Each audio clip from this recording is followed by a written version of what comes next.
the workforce was close to half private contractors.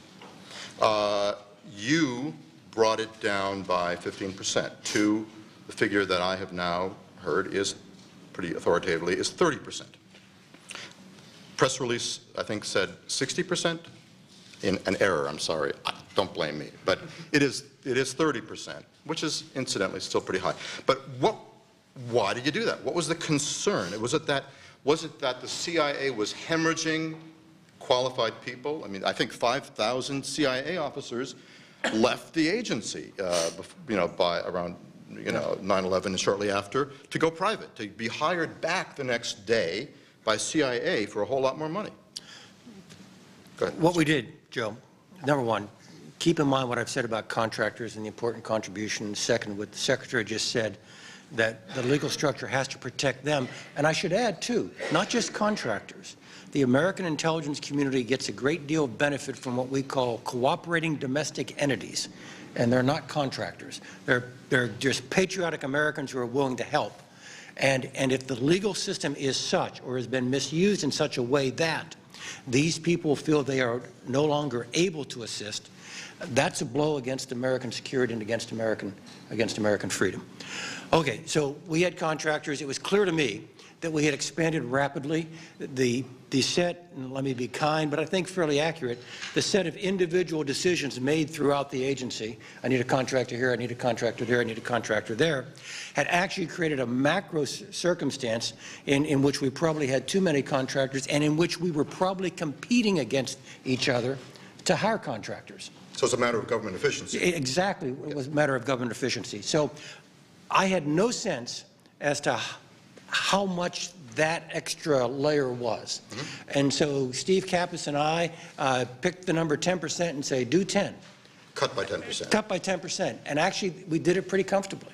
So we said, great, cut another 5.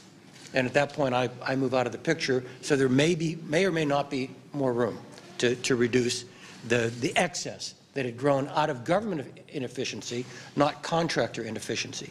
In addition, what we had done was we did have folks who were leaving the agency, who were resigning, not retiring, who were resigning from the agency and turning back and getting hired by contractors who were being sold back to us by the contractor because we still had needs for the skill set that the government employee had.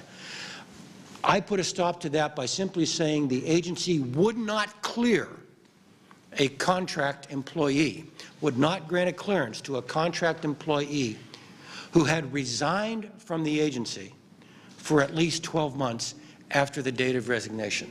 Now, I'm choosing my words carefully here. That's not retired from the agency.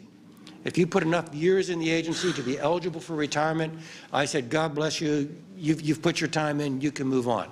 But for the resignations, the one tool we had was the clearance process, and we simply said, if you left here, resigned in the last 12 months, you're not getting a clearance. I did not want to become the AAA farm team for a bunch of organizations around the Beltway and provide them trained personnel to sell back to us. That, too, is government efficiency. It doesn't say anything about the contractors. Right. So basically, you were losing all these people who were just coming back and you had to pay for them. Yeah.